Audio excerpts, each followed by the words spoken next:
Hi, Dean. Um, given how well you guys performed in that first test, what areas are you looking to improve on at the Wanderers? How's it, Stu? We had quite a good convincing win for us in the first test, but we know there's a few red flags going into the second one. I think scoring 600 in the innings that we had at Supersport Park, we shouldn't take the hard work of batting for granted. I think us being able to score 600 was a good effort, but we also got to be aware that we did face a bowling attack that was obviously hurt quite a bit with injuries. So we're mindful of that as well. But we know we need to start afresh. We've got to start from the first ball onwards. But yeah, there's a lot of confidence going in. I think confidence on our bowling second innings was a massive improvement from the first innings, and a lot of good conversations has happened since the matches ended. So yeah, there's a few areas that we have to work hard on. We obviously got to try and throw another first punch. We didn't do that in the first test. It's almost like we waited for them to make a play and obviously put ourselves under a lot of pressure with them scoring nearly 400 runs. So we know if we start well with the ball, we will put them under pressure, especially on a wickets at the Wanderers that generally assist seam bowling. If that is that we have to bowl first or do bowl first, but we also know we have to start well with the bat. We know we can if we play our best cricket. Bearing in mind we still have a relative inexperienced side. But we still have very good players. We know that if we start well and we put our best foot forward and throw the first punch, we're going to put them under a lot of pressure. Thank you. Thanks very much, Stu. Heinz and then Leighton. Hi Dean. Just sort of like an extension on the whole batting thing. I mean, you gave us quite a nice perspective. That you guys scored 600, but it's a new almost like sheet of paper that you guys are writing on again in this game. But Mark mentioned in the aftermath of the Centurion game what a big confidence boost it must have been just to make 600. Given the troubles that you guys as a batting order have had over, well, basically the past 24 months. Just how big, even for experienced guys like yourself and Faf, was that infusion of confidence of just scoring 600 again? Yeah, I think firstly it was nice to have a lot of guys have good starts. A guy like Aiden, who's obviously had time away from the Proteas with injuries of late, it was nice to see him come and show his form that he had in domestic cricket. I think it was a confidence boost on if I just speak from his point of view, just to prove to himself that he's not just a domestic player, that he can do it at this level. But I think it was very important for myself and Faf to put our hands up and lead from the front, which obviously we haven't had a lot of leaders in the last, say, year of playing. So it was important for us to put in big performances. But saying that, it was also awesome to see a guy like Kesh come in and score runs, and a guy like Vian take opportunity, but obviously still bearing in mind he didn't kick on and get a 50 or maybe 3 figures. It was good to see guys come in and take confidence out of that. But as mentioned in the previous question, we know scoring 620 is quite a foreign thing in Test cricket of late. But it's a good learning curve for us, and it's a good almost stake in the ground for us to work off. So yeah, there is confidence going in. We have been batting well domestically, and now it was good to come in and put our hands up and just do it a little bit more in the international scene. Leighton and then Lloyd. Dean, hi there. You obviously didn't have a lot of time, but did you guys as a batting unit dissect that performance with a bat and just to check if there's here and there, if you have places that you can improve on, and also just to make sure as a batting unit that you don't fall in that trap of, oh, we've scored 600 runs, all things will be good come the second test. Yeah, we did. We spoke about it yesterday. We've only had 2 days of practice before this next game, but we spoke about it yesterday as a batting group and all-rounders as well. But as mentioned in the question Stuart once asked me, we know we got to start again. We're playing on a different pitch. We're playing in different conditions. We know Wanderers is generally a place, if you apply yourself as a batter, you can score quite nicely. So we know we got to start. We got to start from ball one. The scoreboard says not when we start again. It doesn't say 600 plus. It would be nice if it said 600 plus, but I mean that's not the case. But we know we need to start afresh. We need to rebuild, and obviously use the confidence that we have coming into the second test, and hopefully we can take it into our next series to come.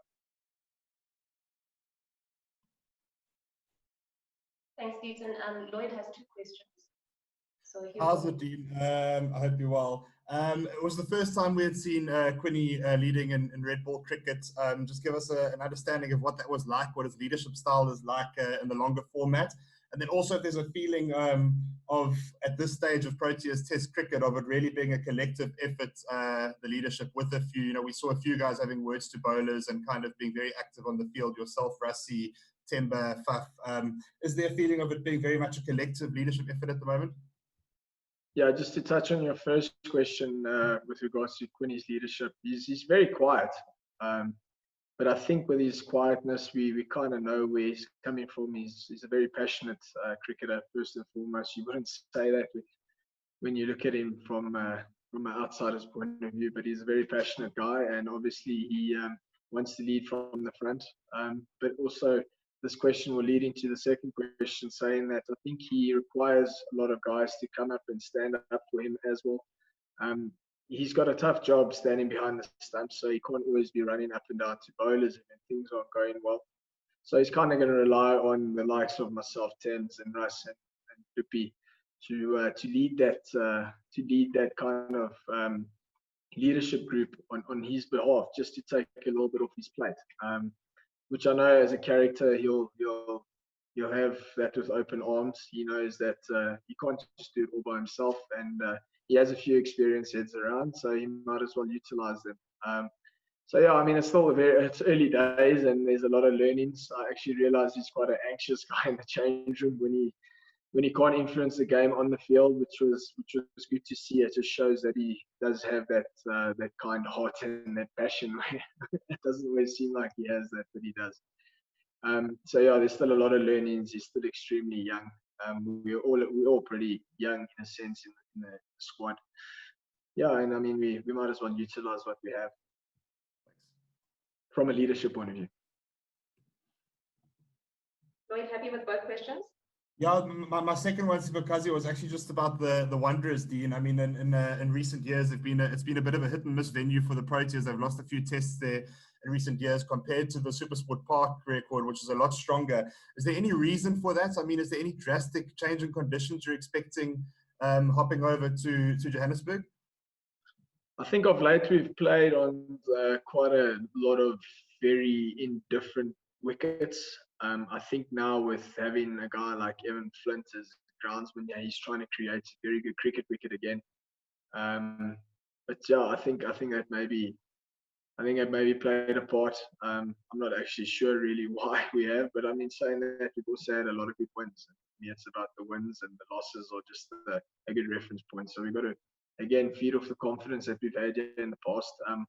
We do have quite a few local Lions players playing in our test side now, and I'm sure they'll have more insight for the more inexperienced players that are coming into the system. So yeah, hopefully we can continue our winning streak that we have had. Yeah, we have had also some seriously massive wins at the Wanderers as well, so we got to bear that in mind as well. Thanks. We'll finish with Aditya and Kenneth. Hi, Dean. Could you give us an update on the injury status of players? I believe Clinton Storman. Can you give us an update on his status? I don't think I'm the right personnel when it comes to that. I don't actually know quite a few of the guys' statuses at the moment. I think there will be a press release potentially happening in due course, where I'm sure there'll be a lot of updates on various players. But I'm there to focus on the cricket. I'm not there to do other people's jobs. Because if they do my job, I think we're going to fail miserably. Aditya, is there anybody in particular that you're interested in? Clinton Storman. Glenton Stearman. Yeah. He, as stated in the press release yesterday, he has been released from the squad, and he's going to go back to his franchise to recover, and hopefully he'll be ready by the time the team goes to Pakistan in terms of being available for selection. Thank you. Thanks. We'll finish off with Ken. Hi, Dean. Happy New Year. Thanks, mate. Given that the Wanderers' conditions are probably going to be pretty similar to Supersport Park, has there been a discussion in terms of the bowling, just of not getting carried away with the pace and bounce and maybe trying to get the ball a little bit fuller? Pretty much, I guess, what they did well in the second innings. No, we should draft you in then, Ken, and you can come speak to them. But yeah, I think there was a lot of conversations happening around. Also, another thing we got to bear in mind, our bowling attack's very inexperienced. We don't have a guy like KG who leads from the front with regards to that. But also there's opportunity for younger guys, and from the second innings, you could actually see them change their whole mind shift with regards to the bowling. I think the language around us giving them more confidence was there. And you find maybe they were trying a little bit too hard, a little bit nervous at that stage, bearing in mind they are quite young. But for me, it's about the character that they showed in the second innings, which for me is huge in this format and at this level. Definitely the language that we've been speaking around them, different lines and lengths, or trying to keep it as simple and basic as possible, has been a big talking point, which is great to see them stand up. We had a very good training session yesterday where it was some of the best bowling I've seen in the nets in a very long time in the system. So yeah, there was definitely a few conversations around that. I think it was more just when things is happening so quickly, they're scoring so quickly, it's difficult to just step back and take your time and just try and reprocess things. I think obviously that's where the inexperience came in. But as mentioned, it was awesome to see them respond in the second innings.